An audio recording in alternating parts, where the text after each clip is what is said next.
بڑے ہوتے ہیں اور کرداروں سے شہر بڑے ہوتے ہیں۔ ویسے تو جیلم کیونکہ آج کل خبروں میں بھی ہے اور ہمارے فواد چودھری صاحب جیلم سے ہیں، تو ان کے کردار پہ بات نہیں کرنی چاہیے، مقابلے پہ بات کرتے ہیں۔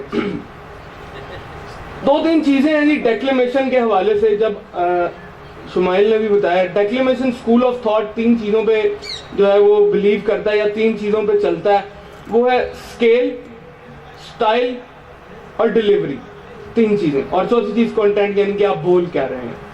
تو سب سے پہلے تو میرے لیے اعزاز کی بات ہے کہ حماس اور فہد بھائی جیسے ڈیبیٹنگ سرکٹ کے جو ستارے ہیں، میں ان کے ساتھ بیٹھ کے جج کر رہا تھا، تو ان دونوں احباب نے آپ کی جو ہے وہ انفرادی جو ہے وہ کرٹیک لکھی ہے۔ آپ ان کے پاس فردن جائیں، ان سے پوچھیں، ان کے جو مشورے ہیں وہ آپ کو آنے والے مقابلے میں، اگر آج جو نہیں جیت پایا وہ آنے والے مقابلے میں ان کے مشوروں پہ عمل کر کے جیت سکتا ہے۔ تو آپ کوشش کریں کہ ان کے پاس انفرادی طور پہ جائیں، ان سے پوچھیں کہ کیا غلطیاں تھیں جنہیں بہتر کر کر آپ جو ہیں وہ آنے والا مقابلہ جیت سکتے ہیں۔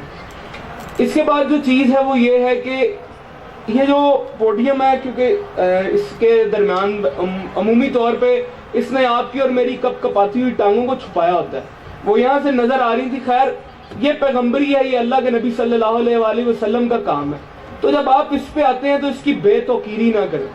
کوئی آیا وہ لفظ بھول گیا، کوئی آیا وہ اس سے اتنا پیچھے چلا گیا کہ اسے پتہ ہی نہیں تھا کہ پوڈیم کہاں پہ ہے، اور پھر جو ہے آپ کی جو باڈی لینگویج ہے وہ یہ بتانی چاہیے کہ آپ کیا بول رہے ہیں۔ آپ کو یہی نہیں پتا کہ آپ کیا بول رہے ہیں، تو پھر آپ کے ہاتھ یہاں پہ جائیں گے، یہاں پہ جائیں گے، پھر سمجھ نہیں لگے گا کہ آپ کیا کر رہے ہیں۔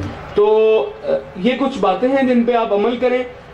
باقی حماس آئیں گے، فہد بھائی بھی آئیں گے، انہوں نے رزلٹ فہد بھائی کے پاس ہے، وہی اناؤنس کریں گے۔ تو آپ سب کی بھرپور تالیوں میں حماس سے گزارش کرتا ہوں کہ وہ آئیں اور اپنے خیالات کا اظہار کریں۔